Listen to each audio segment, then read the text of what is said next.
Olá, pessoal! Sejam bem-vindos a mais um episódio especial aqui no Mundo XP. Eu sou a Clara Bastos. E eu sou o Rafael Monteiro. Hoje vamos abordar um caso que está gerando debates intensos sobre os limites do humor e a liberdade de expressão no Brasil: a condenação do humorista Léo Lins. Em junho de 2025, Léo Lins foi condenado pela Justiça Federal de São Paulo a mais de 8 anos de prisão em regime inicialmente fechado. O motivo? Piadas feitas durante seu show chamado Perturbador, apresentado em 2022 e divulgado no YouTube, que, segundo o tribunal, continha um teor considerado discriminatório.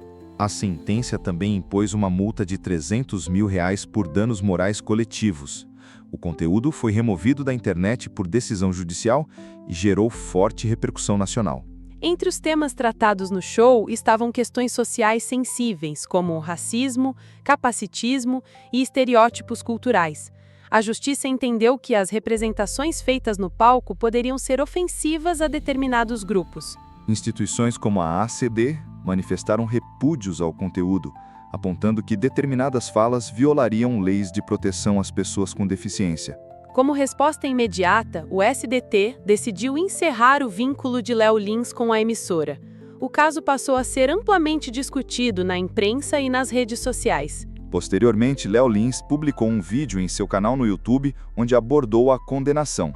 Ele reafirma que suas apresentações envolvem interpretação de personagem e não devem ser tratadas como declarações literais. No mesmo vídeo, ele contesta o uso de fontes como a Wikipédia na fundamentação da sentença judicial e levanta questões sobre os riscos de interpretações literais de obras artísticas.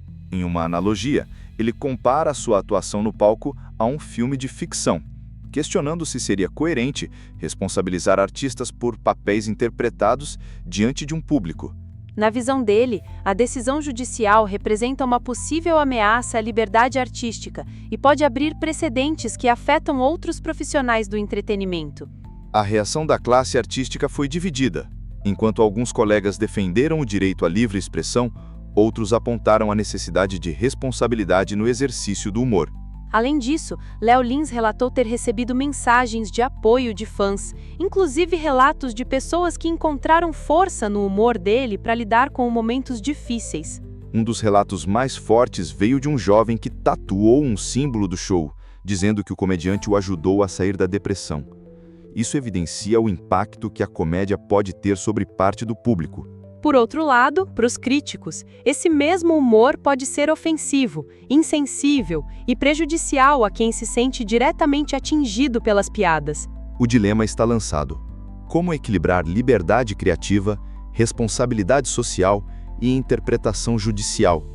E qual o impacto disso para o futuro da comédia no Brasil? A liberdade de expressão é um direito protegido por lei, mas também regulado por limites legais e éticos. A pergunta é: quando uma piada deixa de ser arte e passa a ser ofensiva a ponto de ser punida? Para muitos juristas, a sentença contra Léo Lins abre um precedente delicado, o de criminalizar a comédia em determinadas circunstâncias.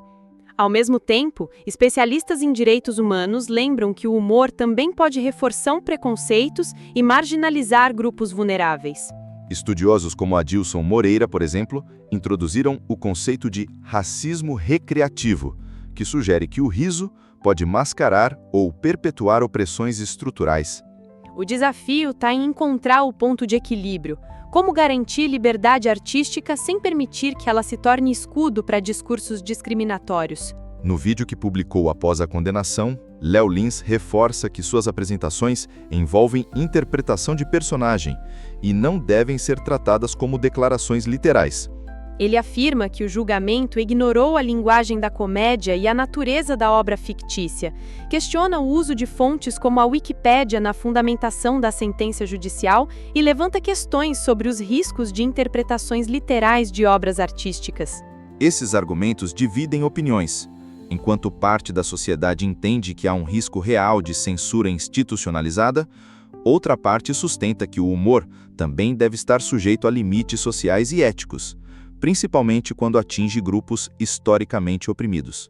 Fábio Porchat, Danilo Gentili e outros comediantes se manifestaram sobre o caso, expressando preocupação com os efeitos dessa condenação para o futuro da comédia no Brasil.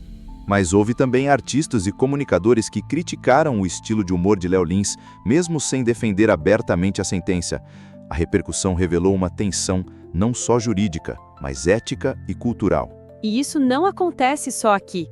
Casos como o ataque ao Charlie Hebdo na França e a agressão de Will Smith ao comediante Chris Rock nos Estados Unidos mostram como a comédia está cada vez mais no centro de disputas sociais. Esses exemplos mostram que o humor, a bem poderoso, não é neutro. Ele pode transformar, provocar, denunciar, mas também pode dividir, ferir, silenciar. A questão que fica é: quem deve decidir o que é ofensivo? A justiça, a audiência, o próprio artista? Alguns especialistas defendem a criação de espaços para o contraditório, debates públicos e maior letramento midiático, em vez de respostas penais diretas ao discurso artístico. Outros acreditam que a responsabilização é uma ferramenta legítima para proteger os direitos das minorias e garantir uma convivência mais justa. A polêmica em torno de Léo Lins, portanto, não é apenas sobre ele. É sobre como lidamos com o riso, com a crítica, com os desconfortos e com a nossa própria diversidade enquanto sociedade. E mais do que isso, é sobre o futuro da liberdade artística no Brasil e os limites que estamos dispostos a aceitar ou recusar. Aqui no Mundo XP, seguimos comprometidos em investigar e apresentar os diferentes lados de temas complexos, sempre com responsabilidade e profundidade. E agora, a gente quer ouvir você. Onde estão os limites do humor para você? Quem deve defini-los? Deixe sua opinião nos comentários, compartilhe esse episódio e continue acompanhando o Mundo XP. Até a próxima!